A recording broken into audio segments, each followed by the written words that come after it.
Selamat siang Indonesia. Anda menyaksikan seputar Bali terkini pukul 11 WITA bersama saya Arna Suputra. Pemirsa, sinergitas pemerintah dan desa adat diharapkan dapat ditingkatkan khususnya dalam upaya meminimalisir dampak negatif sektor pariwisata. Salah satunya warga negara asing yang terlibat kasus kriminal dan merugikan sektor pariwisata yang menjadi andalan pendapatan daerah Badung. Wakil Ketua DPRD Badung Made Sunarto menyatakan, prihatin ada warga negara asing terlibat penipuan melalui cyber dan aksinya ini berada di wilayah Kabupaten Badung. Made Sunarto menyatakan, sektor pariwisata tentu ada negatif dan positif. Untuk menghindari dampak negatif, diperlukan sinergitas melalui koordinasi dan komunikasi pemerintah dan desa adat.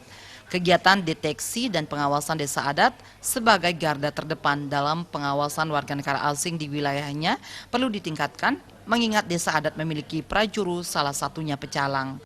Sinergitas penanggulangan permasalahan seperti ini saya kira harus dilakukan sedini mungkin, di mana antara pemerintah dan desa adat meningkatkan perannya untuk mendukung kegiatan yang dalam rangka pelaksanaan pengawasan atau mendeteksi secepat mungkin terhadap kegiatan-kegiatan orang asing yang ada di Badung ini. Hal senada disampaikan anggota DPRD Badung Nyoman Sentane yang menyatakan bebas visa bagi beberapa negara memiliki dampak negatif seperti banyaknya WNA yang berkunjung tanpa pengawasan maksimal. Untuk itu, sinergitas dengan desa adat sangat diperlukan sejalan dengan berbagai fenomena yang terjadi, terlebih desa adat juga secara tak langsung menikmati hasil kunjungan pariwisata.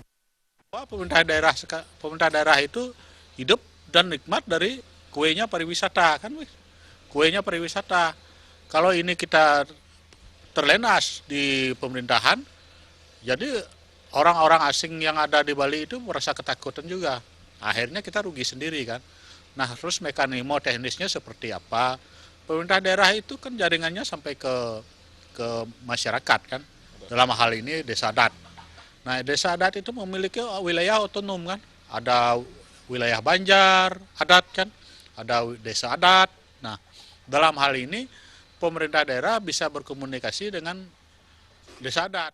Seperti diketahui, beberapa waktu lalu kepolisian berhasil mengungkap sindikat penipu jaringan internasional di kawasan Kecamatan Kuta Selatan Badung dengan meraup uang korbannya hingga triliunan rupiah.